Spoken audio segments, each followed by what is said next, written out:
point where I need to intervene, other than killing their moment of role play, Right. could you ask, say, is everything all right here, or would that kill the moment? I think, okay, I have a personal bias. I think that's fine, because you're just being safe, and if people really just genuinely have a problem with you ensuring safety and considering it killing the moment, they really shouldn't be playing anyways. That's my bias. Yeah, it's better to be safe than like ruining a moment that could like be made again if you're safe. Yeah, like a very similar comparison that I hear is when people talk about like asking for consent during sexual activity like ruins the mood. I'm like, okay, if asking for consent ruins the mood for you, like you just You're not doing it right. You're not doing it right, and you shouldn't be having it. So yeah, if someone genuinely like does not care enough about safety that they get upset by you just double checking and making sure that everyone's safe and say that it kills the mood, then they shouldn't be playing anyways because they're clearly not responsible. Anyone else? Yep. Okay, cool. So yeah, so that was a great response. So other scenario that we have, so during combat, once again, let's pretend it's Brandon and Miranda, just because it builds off of that anyways. So during combat, it appears that someone took a weapon to the face and is now bleeding profusely with a possible broken nose. So list the sequence of actions that you would take in such a situation. Yeah. I would call it a safety hold, go over Yep. to see what happened and Just get everything to stop. Yeah, escort the person who is hurt off the field and possibly talk to the person who had hit them and ask them what happened. Yep. Did you have anything else to say? No, she got mine. Sorry, Julie. It's okay, I still love you. You're not sorry, don't lie. Yeah. So I agree with everything Kayla said, but I think that I would put the priority on how badly hurt the person is. Yep. If they are hurt significantly enough that it ought to be treated, Yep. I would deal with that before Yep. I talk to the person who did it. Oh, absolutely. Yep. And if authorities like an ambulance need to be called, then that's. Yep. Absolutely. Yeah. Something we talked about last session too is calling over a reeve or something, so that they can like talk to the person who maybe did the hit, figure out what happened, figure out if the weapon's unsafe, if they were just over enthusiastic, if they were just overpowering a swing on accident. If it was, anyways, figure out what happened there while you take care of the person who got hit. Yeah, and in talking to the person too, one of the other things that we established very clearly in this scenario is obviously, we can talk about, how this would go down and what we would do. But if the hit was intentional versus unintentional, it's going to send two whole different scenarios of how we're going to address this situation. They can say like, hey, I just ducked and he was going low and bam. Oh yeah, absolutely. And that's gonna go more of a, just are you Oh, just alright? be careful. Yeah, just more of a Standard PR. That typically solves itself. When Yeah. someone gets hurt due to a, just motion accident, that's usually solved in less than 10 seconds. Mike, you'll probably be able to tell how the other I've person. seen people get activated from getting injured. Oh, definitely. Oh, yeah. As someone who has become Even- activated you'll from getting hit in the see- face, absolutely. You'll see the other person who did the hitting like, man, are you alright? I'm so sorry, I didn't mean to do that. Yeah. Yeah, And, that's yeah. kind of where you see if it was an accident or if they just go and try to slink back and keep playing and You like just gotta keep doing your eyes open combat. and take everything in, like, how's this playing out? What's, Yeah, I thought Rune's point about getting a reeve or someone who is not part of the combat involved quickly was super important. Oh, absolutely. Because Reeves are here for a reason. we all care about our friends, and if somebody's hurt on your team, you may want to immediately stop combat. But because we've divided into teams and we already have a source of conflict there, getting that person outside is super important. Yeah. Well, that was great. First off, snaps for all of you. Hooray. Yeah, so like a lot of these, like you all clearly have like a head on your shoulders, like some sense of reason, and that's half the fight with running security for events.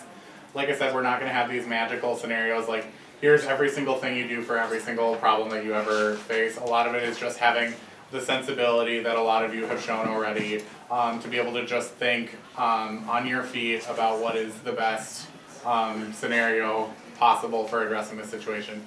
So with that, we're gonna get into part 2 and make things more complicated. Does anyone have any questions about the crisis first? Well, we will have a question section at the end, Yeah. but just Because we're kind of going to a different territory now. Yeah. So. Right. Perfect, so now we're gonna get We're into getting up the and cultural going. sensitivity part.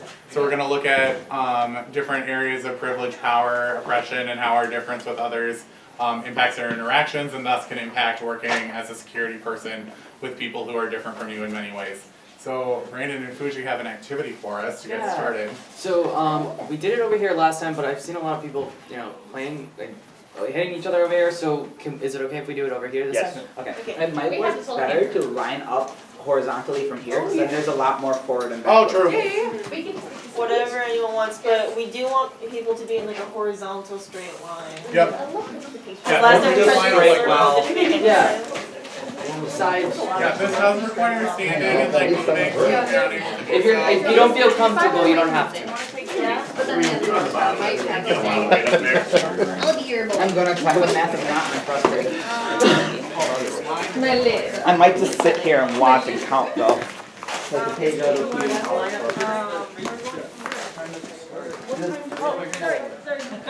Everyone could line up against the Line up between Colton and me. There y'all go. We can do this. We got to second grade. Just line, people. I'm not straight, but neither are y'all. Luna. Great. You're it. So this activity is kind of like what Colton was saying, is a lot about privilege and perspective taking and stuff. It's this activity specifically is called the privilege walk, where to ask a list of questions related to privilege and whatnot, and then you'll either move forward or backward. I want to preface by saying I want to respect all boundaries and don't want to make anybody feel uncomfortable. If you don't feel comfortable answering a question or stepping forward or backward for something, I don't want you to push yourself out of any comfort zone that you have. This is just all about a perspective taking experience, like to acknowledge your own privilege and then see where other people are and how that may affect different interactions that you have. And we will have a debriefing like conversation after this, so if you have like thoughts or kind of feelings about this whole thing, we'll talk about it right after. Does anyone have any burning questions first? Let's do it. Okay. So the first question is, if you have health insurance, please take a step forward. If you attended private school or summer camp, please take one step forward. If your ancestors were forced to come as the U.S., not by choice, take a step back. Yeah. Wait, huh? Okay, good. Good, all right, I had to think. And let us know if you repeat a question. Yep. If you were ever called names because of your race, class, ethnicity, gender, sexual orientation, take one step back. Wait, if you were never called names? No, if If we were, take a step back. Race, can you repeat those? If you were ever called names because of your race, class, ethnicity, gender, or sexual orientation, take one step back. Does everyone know, understand the terminology? So like if you were like bullied in school, like if you were called names for like where you came from or if you would have lots of names. Yeah, yeah. Like, You didn't say wait, so. I mean, if that's an identity that you feel has affected you. It bothers me a lot. Okay, so then take a step back. also a lot of people If English is your first language, please take a step forward.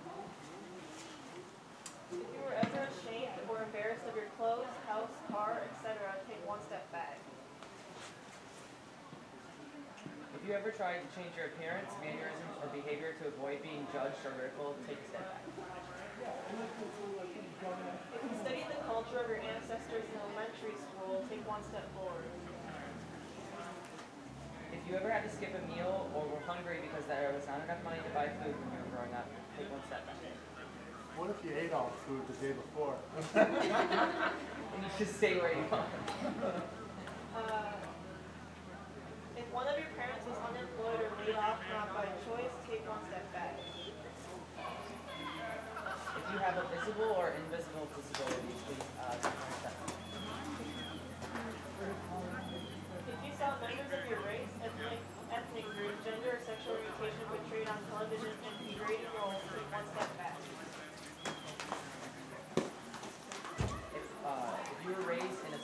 parent household, take one step back.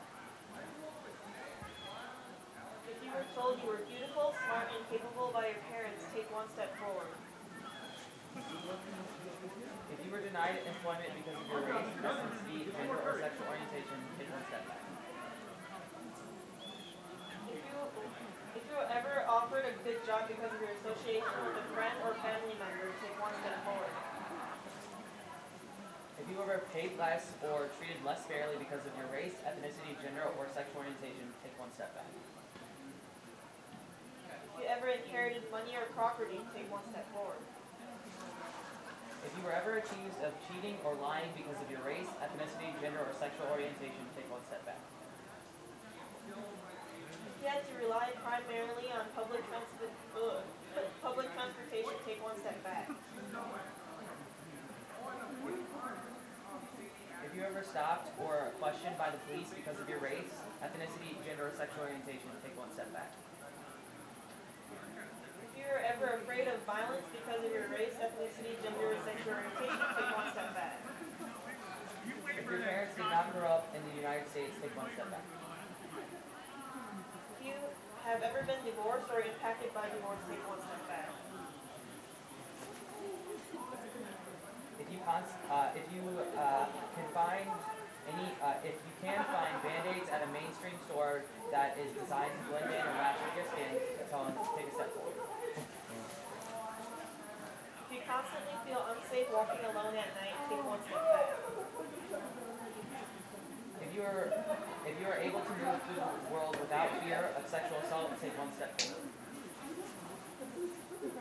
If you would never think twice about calling the police when trouble occurs, take one step forward. Can you repeat the question? If you would never think twice about calling the police when trouble occurs, take one step forward. If you can show affection to your romantic partner in public without being ridiculed or face violence, take a step forward. From her or other people? Other people. Okay, that's good. If you feel good about how your identities are portrayed in the media, take one step forward. If you have ever been spoken over because you could not articulate your words fast enough or well enough, take one step back. Say that again. If you have ever been spoken over because you cannot articulate your words fast enough or well enough, take a step back. Does that make sense? Yeah. If there was ever substance abuse in your household, take one step back. If you or someone in your household suffers or suffered from mental illness, take one step back. You can make mistakes and not have people attribute your behavior to flaws in your racial or gender group. Take one step forward. Sorry, English sucks. If you can make mistakes and not have people attribute your behavior to flaws in your racial or gender group, take one step forward. If you or your family are citizens of the U.S., take a step forward. If you took out loans for a college education, take a step backward.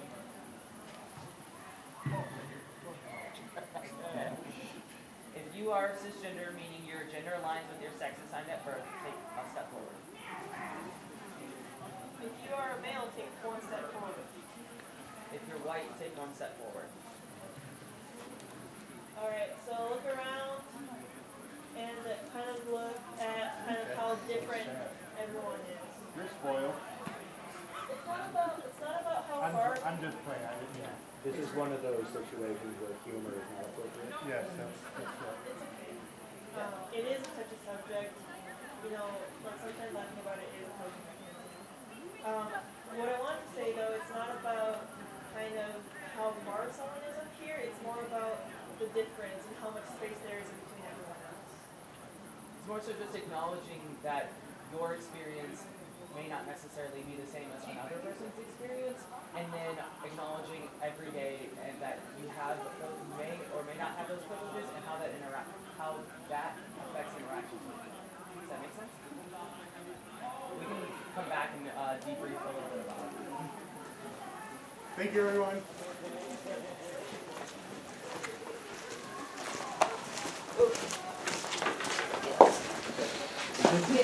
so much words. And, I would say, the next time you guys do this at a LARP, Yeah. you make them step forward one more if they nice. he's not kidding. No, I wasn't. Are you gonna take a step forward? Wow. I don't think that would have changed much of who was Are you level where, one? because Take a I step think most of back. people That's part of why you do it. Yeah. Like, I agree with you, that's part of why you do it. Can someone up front in the line of camera clap twice for me? Oh, thank you. So, I just want to kind of take a moment to allow everyone to have a space to kind of talk about what we just did. I know that it can be hard to talk about your privileges or the lack of privileges that you have, so I just want to open it up for anyone to talk about their experiences they had. And also, it's okay if you don't want to talk about it, and also anything that's talked about here will not, like, we won't talk about it, and we hope that no one else talks about it to other people that's not in this group as well. Yeah, the stories stay here, the lessons leave with you. So when I was growing up, we weren't like the wealthiest. My mom was diagnosed with seizures, specifically grand mal seizures. She had committed suicide, and that happened to me when I was 12 to 13. Growing up without, oh sorry, there's deer. Anyways, growing up without my mom was really hard. I had a lot of harassment during my middle school and high school years, just because I was one of the only African American that were. I'm sorry, they're just so cute. Oh. I had a lot of negativity because of my race, and I got even more bullying because I was growing up with a single parent, and we again just weren't the wealthiest. We didn't have a lot, and so I had recently talked to one of my friends who also went through the same situations, and it was kind of weird how we had so much in common. We had never talked until recently. We had so much in common. And then talking to one of my other friends who grew up with, I don't want to like be mean about this, but they grew up with the perfect family, you know, where like they had the wealth, they had all the friends, they had all that, and like they couldn't relate. They couldn't even fathom what I had gone through. And it was not that they didn't care, but it almost felt that way because they just couldn't understand.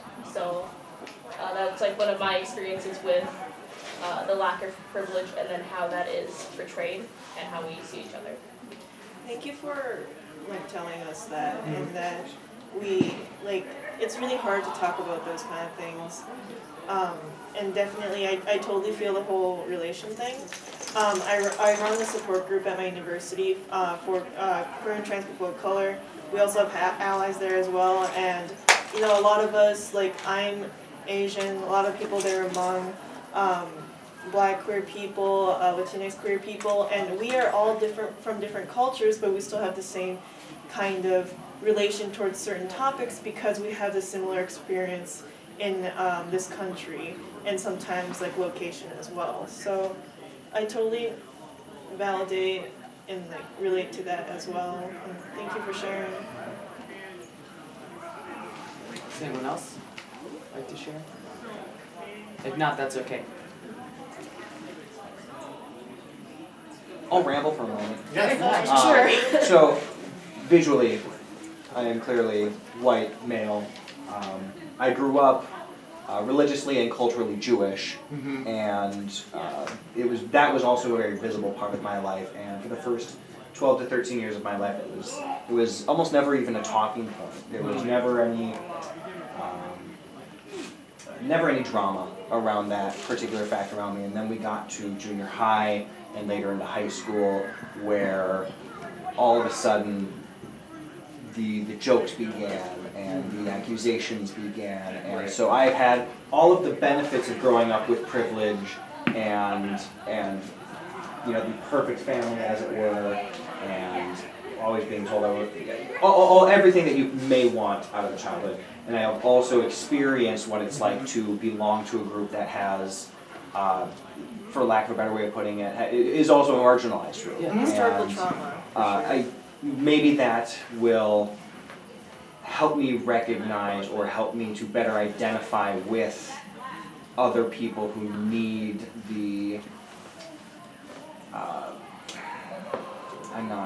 I had a point, I swear I had a It's point. okay, I totally It do ran that all the away. time, too. Empathy. It happens. Even if we like my marginalized experiences are most likely very different than your marginalized experiences, but both acknowledging that we have different marginalized experiences and how those affect each other. Like I identify as trans, so I, have marginalizations with that, but I also don't know what it's like to have the marginalization of being Jewish. So just acknowledging that each person has a different perspective with marginalization. Yeah, and I think it's important to mention, we talked about this last session too, but it's easy and common to feel guilty when we do these kind of exercises or start talking about privilege, because some of us, do have privileges that we happen to grow up with and we benefited from. And you shouldn't feel sorry to live with that and to have those privileges, because there's nothing wrong with that. But I think the really important thing is to realize that other people have different privileges as well as not enough privileges. And so to be aware of that and to empathize and to kind of help in your own way of making everyone else's life better is, I think, hard to get to after feeling guilty, but that's, having privilege, I think that's the best thing you can do. And when you talk about this, a lot of people, at least I get all the time, I never remember getting this privilege, I don't want to think about this privilege, and it is hard, it really is, but being open to thinking about it, I think, is the most important part. And one of the critical things with this activity and any sort of talk about privilege and power is kind of the perspective making and talking about how there are so many things in our lives that we take for granted. I mean, raise your hand if there was even one thing that was discussed during that activity where you're like, oh, I never thought about that because it's never affected me. There's plenty of those things. If something's not your experience, as humans, we're ingrained to never consider it as an experience for other people. We're really selfish monkeys. It's really just weird how our brains work sometimes, and yeah, it's really hard to empathize with that, but it's important that we do, because if we don't, we're going to assume that everyone has perspectives that we do, and we're going to make countless mistake after mistake and further create those gaps between us as people rather than close them. And yeah, that's a really important thing too with working security is, there's going to be things that you might recognize that people, or you might not recognize that people experience and you don't take that into consideration, but we're trying to give you this gift of the ability to consider those things and be more informed when you are engaging in these security duties. Also something that we talked about the last time was also that when doing this activity, there's not many people who step forward every single time. Yeah. And there's not many people who step forward or step backwards every single time. Yeah. Usually there may be some people who do, but usually you may even have one where you step forward or you can step backwards if you're more in front, because we do have differences in privilege as well, and so that's with the whole perspective and everything and knowing how to look at everything. So we're going to move on forward more so talking about cultural sensitivity and whatnot. One of the main things, especially with security, that has been a problem with and authorities in general is racial profiling. I know we talked last group had talked about that that there isn't necessarily as many people of color at LARPing events than there is white people, but it's still good to acknowledge racial profiling in general. How assuming different things of people of color can really affect a person of color's experience. I know that that's happened to me several times.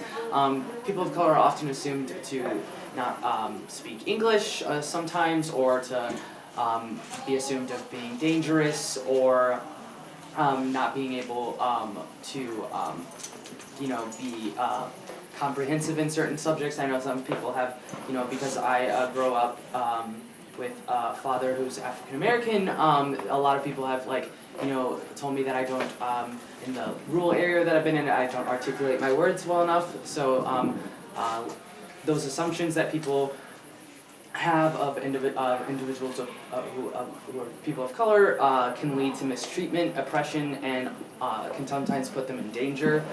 It's proven that people of color are more likely to be arrested, to be stopped by the police, and so it's important that we acknowledge that it is that people of color do have those different experiences. Yes? I just want to kind of put this out there because I think I was definitely one of the people who just didn't, not that I didn't recognize that was an issue, because it obviously was, but I didn't realize how much it actually affected me because living in Wisconsin, there wasn't a lot of that, and I didn't really face a lot of that until recently. Like, not even a month ago, I was stopped while I was riding my bike to work because I looked like a suspect that they were trying to find it. They didn't give me any more detail. If I didn't have to go to work, I would have made more mistakes, but like, no, you can't hold me here. But I just wanted to go, I wanted to get to work, so I sat there for like a solid 5-10 minutes, and then I went to work because they let me go. And I didn't realize how much that affected me until then, because I was lucky enough to never have to deal with that until recently. So. Exactly. Which is why it's so important, to not have those assumptions and whatnot. And it's I've had very similar situations like that occur, where people have thought that I was up to no good. I've definitely been with my father and gotten pulled over for pretty much no reason at all. So it's understanding that just because someone is a person of color, it doesn't necessarily mean that they are up to no good in quotations. I know that not that maybe all of you have know that already, but it's always good to talk about it and stuff. And it may not necessarily be blatant racism, and it may not be something that people are trying to do. It's something that might be implicit in who they are. It's just important that we acknowledge those biases that we have. So with implicit bias, with this conversation, I want to bring awareness that, of course, when those things happen, like racial profiling or perhaps stereotyping, usually, and I hope usually, that it is that people are not aware of what is happening, which is implicit bias, which is basically what is ingrained into us when we were young and also growing up to what is our default thinking or what is normal. So, of course, there are people who do harmful things, say harmful things on purpose, like be racist on purpose, be sexist on purpose. But when you have implicit bias, it's very much more gray area than that. So the easiest example people can usually identify with biases is stereotypes. Sometimes, it's hard to give examples because there's so many. But examples, since I'm Asian, some people may have never met an Asian person in their life, but through TV, teaching, society, they might think, oh, Asian people are supposed to be really good at math. But in reality, they've never met an actual Asian person before, or even an Asian person who's actually good at math, which is me.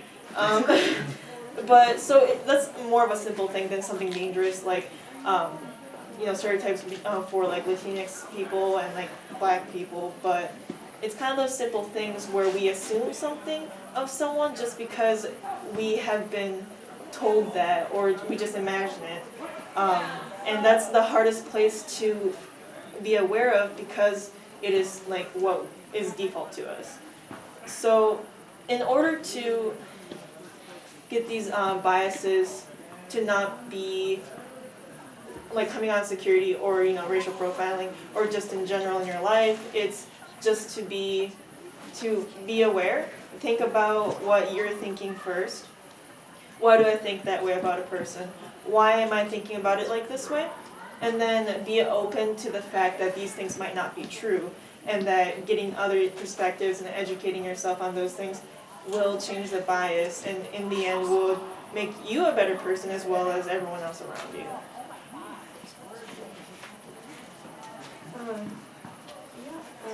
So then I'll discuss primarily working or being around anyone with disabilities.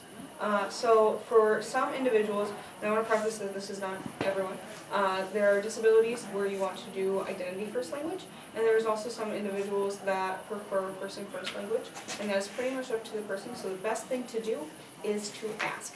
And it's also really great to remember that anyone with a disability has their own bodily autonomy, just like everyone else. What a concept. Yeah, and therefore, if anyone is using a mobility device or anything to help, don't touch it.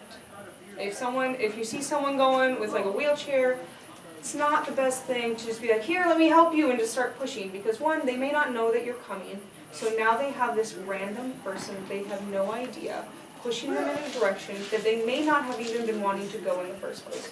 So it's very scary, and it's very concerning. And so if you see someone who may look like they need help, you can go up and just be like, hey, can I be of any assistance?